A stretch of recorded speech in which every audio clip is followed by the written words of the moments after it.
পৃথিবী বড় স্বার্থপর, দুনিয়া বড় স্বার্থপর। দুনিয়া কাউরে জায়গা দেয় না, দুনিয়া কাউরে জায়গা দেয় না। এত মজবুত পাইলিং করে যেই বিল্ডিং বানাইলাম, দুনিয়া তারে থাকতে দেয় না। যা বেটা যা, যা তুই লাথি দিয়া বাড়ি করে যা, কবরে যা, কবরে যা। দুনিয়া কাউরে থাকতে দেয় না।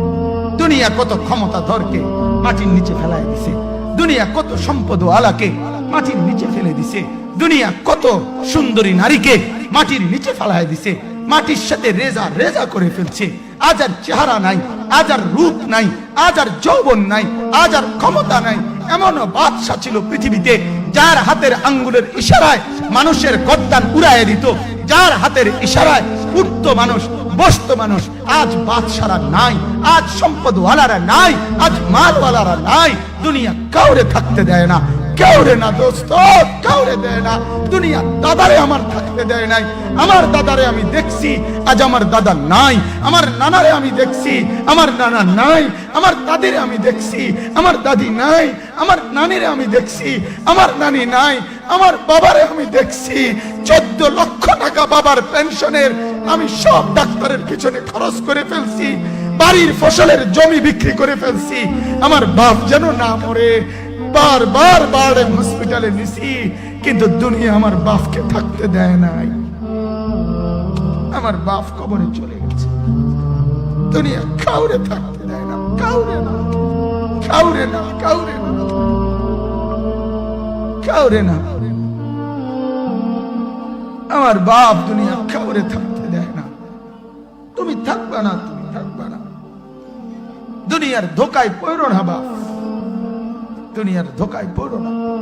মাকে বুঝান, আজ মারা বেসামাল হয়ে গেছে, আজ বোনেরা বেসামাল হয়ে গেছে, বেপরদার উৎসব তুলে দিছে।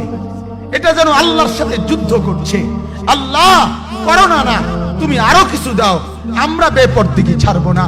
যুবক ছেলেগুলো যেন বলতেছে, আল্লাহ তুমি করোনা দেওয়ার চাই দাও, অশ্লীল ছবি দেখা, ফেসবুকে নর্তকী দেখা আমরা ছাড়বো না। দেখি তুমি কি করতে পারো, তুমি যা করার করো। দোকানদার ব্যবসায়ীরা হারামের লেনদেন করা বন্ধ করছে না, সুদখোর সুদ ছাড়ছে না, ঘুষখোর ঘুষ ছাড়ছে না, নাফরমান আর জিনাকার ব্যভিচারী এরা কেউ কিছু ছাড়ছে না। বেহায়ার বেপর্দা নারী তার অশ্লীলতার বেহায়াপনা ছাড়ছে না। মুসলমান তার ঘরে টেলিভিশনের নর্তকীর আওয়াজ তো বন্ধ করছে না।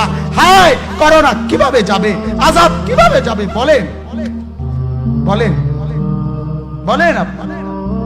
আমার বাপ ফেরাউনের উপরে তো আযাব এতদিন ছিল না, নমরুদের উপরে আযাব এতদিন ছিল না, সাদ্দাদের উপরে আযাব এতদিন ছিল না, কারুনের উপরে আযাব এতদিন ছিল না, লূত আলাইহিস সালামের কওমের উপরে আযাব এতদিন ছিল না, হুদ আলাইহিস সালামের কওমের উপরে আযাব এতদিন ছিল না, নূহ আলাইহিস সালামের কওমের উপরে এতদিন আযাব ছিল না।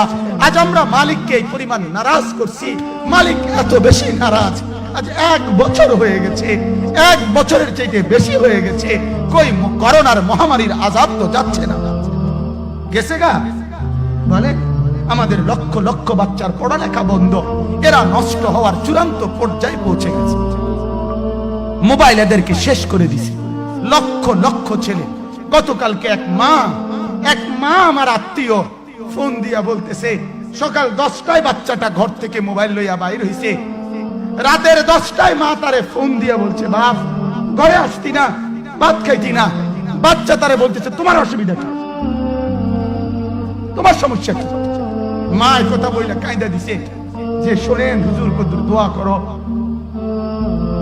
এক বাচ্চা, এক ছেলে, সে যদি তার মাকে কথা বলতে পারে, তার মানে গুনাহ তারে এত মজা দিয়া দিছে, ফেসবুক তারে এত মজা দিয়া দিছে, ইউটিউব তারে এত মজা দিয়া দিছে, নর্তকী তারে এত মজা দিয়া দিছে, গুনার দৃশ্য তারে এত মজা দিয়া দিছে, সে মাকে ধমক দিচ্ছে।